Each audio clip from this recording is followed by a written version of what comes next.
and welcome to the special meeting of unit holders of Brookfield Business Partners LP. Jaspreet Dehl, our Chief Financial Officer, has been appointed by the General Partner of Brookfield Business Partners LP, which is Brookfield Business Partners Limited, to chair this special meeting of unit holders in the absence of Cyrus Madden, our Executive Chairman. Jaspreet, we are ready to commence the meeting. Thank you, AJ, and good morning, everyone. It is now 10 a.m. and time to begin the special meeting of limited partners of Brookfield Business Partners LP. My name is Jaspreet Dehl, and as Chief Financial Officer of the General Partner of Brookfield Business Partners LP, which we will refer to at this meeting as the partnership, it is my pleasure to chair today's meeting. On behalf of the board and its management team, I would like to extend a warm welcome to everyone joining us today. This meeting is being held in connection with the proposed reorganization of our partnership by way of a plan of arrangement involving the partnership and Brookfield Business Corporation.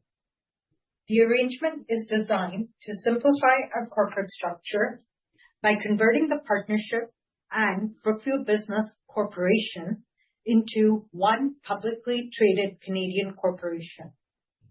The name of that publicly traded corporation will be announced prior to closing of the transaction expected later this quarter. Pursuant to the arrangement, all of the outstanding limited partnership units of the partnership, which we will refer to at this meeting as the units, will be exchanged for newly issued Class A subordinate voting shares of the new corporation. Further information about the arrangement is detailed in the Management Information Circular that was issued in connection with this meeting. These materials can be found on our website. As a first order of business, I would like to ask AJ Silberg, our Managing Director and General Counsel, to serve as today's moderator and set out the voting procedures for the meeting and the process to submit questions. Thank you, Jaspreet. Voting during the meeting will take place on our virtual meeting platform. I will now explain this process. Adoption of each resolution requires the favorable vote by holders of a simple majority of the outstanding units. Each unit holder is entitled to one vote in respect of each unit held at the close of business on November 25th, 2025. Voting will be open for all resolutions at the same time and throughout the meeting. This will allow you to choose to vote on each resolution immediately or wait until conclusion of discussion on each resolution prior to casting your vote. If you voted in advance of the meeting and do not wish to change your vote, then no action is needed. By voting at the virtual meeting on any matter, your previously submitted votes in respect of such matter will be automatically revoked. To vote on a resolution, click the Voting tab on the left side of your screen. For those using a mobile device, the tabs are located at the bottom of your screen. The item to be voted on will appear in a column, and you can make your selection. A confirmation message will appear directly above the item once a vote is cast. We welcome questions from our unit holders, which may be submitted by typing the question into the virtual meeting platform using the messaging icon on the top of the page. For those using a mobile device, the tabs are located at the bottom of your screen. Please click the Submit button once you have finished typing your question. I will read out the question and ask a member of management to respond to it. If we receive many questions that are similar, we will read one of the questions and indicate that we have received many similar questions. Only registered unit holders or proxy holders are able to submit questions at this meeting. If you are connected to this meeting as a guest, you will not be able to submit a question. We will endeavor to answer all questions submitted during the allotted time. We recommend that you submit your questions as soon as possible, as it may take time for the virtual meeting platform to process them. Thank you, AJ. I now call the meeting to order and ask TSX Trust Company by its representatives, Helen Kim and Lori Brinton, to act as the scrutineers. I also asked AJ to act as secretary of the meeting. In the unlikely event of a technological failure that disconnects my audio from the meeting, AJ is appointed on behalf of the board to step in as chair of the meeting. In the unlikely event of a serious technological failure that prevents the meeting from continuing, the meeting will be rescheduled and you will be appropriately notified. As described in our management information circular, there are 2 items of business to be considered today, and I will ask AJ to outline them for you. The first item of business today is a resolution of the limited partners, the full text of which is set forth in Appendix B of the circular, approving the arrangement to be carried out by way of a statutory plan of arrangement, which I will refer to as the arrangement resolution.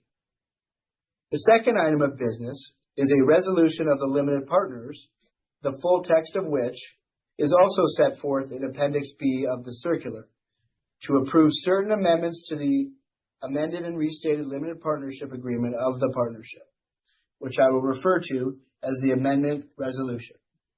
The arrangement resolution and the amendment resolution are conditional upon each other, and the arrangement will not proceed unless both the arrangement resolution and the amendment resolution are approved. As mentioned, in connection with the business to be addressed today, all voting will be conducted online through the virtual meeting platform. Voting is now open on all resolutions. In order to expedite today's meeting, our meeting chair has asked Alan Fleming, as proxy holder, to move the resolutions. Although this procedure will assist in the handling of the formal matters, it is not intended to discourage anyone from submitting questions in reference to either resolution after each resolution has been proposed. Madam Chair, please be advised that the notice calling the meeting and the management information circular were disseminated to unit holders in accordance with all applicable laws and the amended and restated limited partnership agreement of the partnership. As secretary of the meeting, I will keep a copy of the notice and proof of mailing with the minutes of this meeting. Based upon the scrutineer's preliminary report on attendance, I confirm that there is a quorum. I therefore declare the meeting properly constituted for the transaction of the business for which it has been called.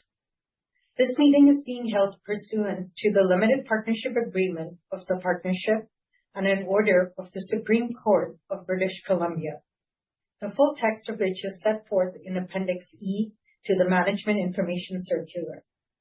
If the arrangement resolution is approved, the final hearing of the court to approve the arrangement is scheduled to take place on January 16th, 2026 at 9:45 a.m. Pacific Time. The first item of business today is the approval of the arrangement resolution. As stated in the circular, the board of directors of the general partner of the partnership has recommended that unit holders vote in favor of the arrangement resolution. Madam Chair, I move that the arrangement resolution set forth in Appendix B of the Management Information Circular be approved. Thank you, Alan. The resolution has been moved and the motion is now before the meeting for discussion.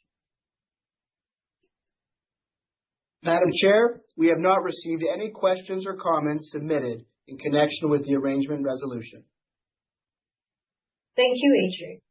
Management has received proxies representing 88.3% of the units. These proxies direct management to vote over 99% of the units in favor of the arrangement resolution. I will now call for unit holders and proxy holders to submit their vote if they have not already done so. The second item of business today is the approval of the amendment resolution. As stated in the circular, the board of directors of the general partner of the partnership has recommended that unit holders vote in favor of the amendment resolution.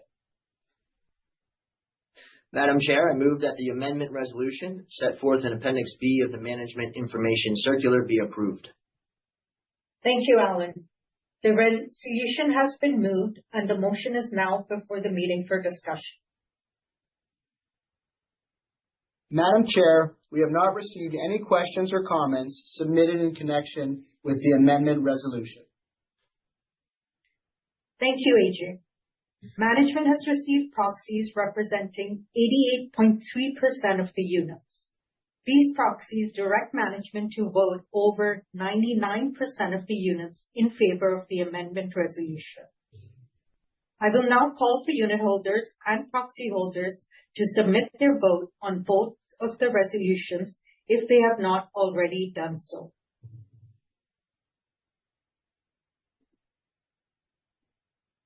Voting is now closed.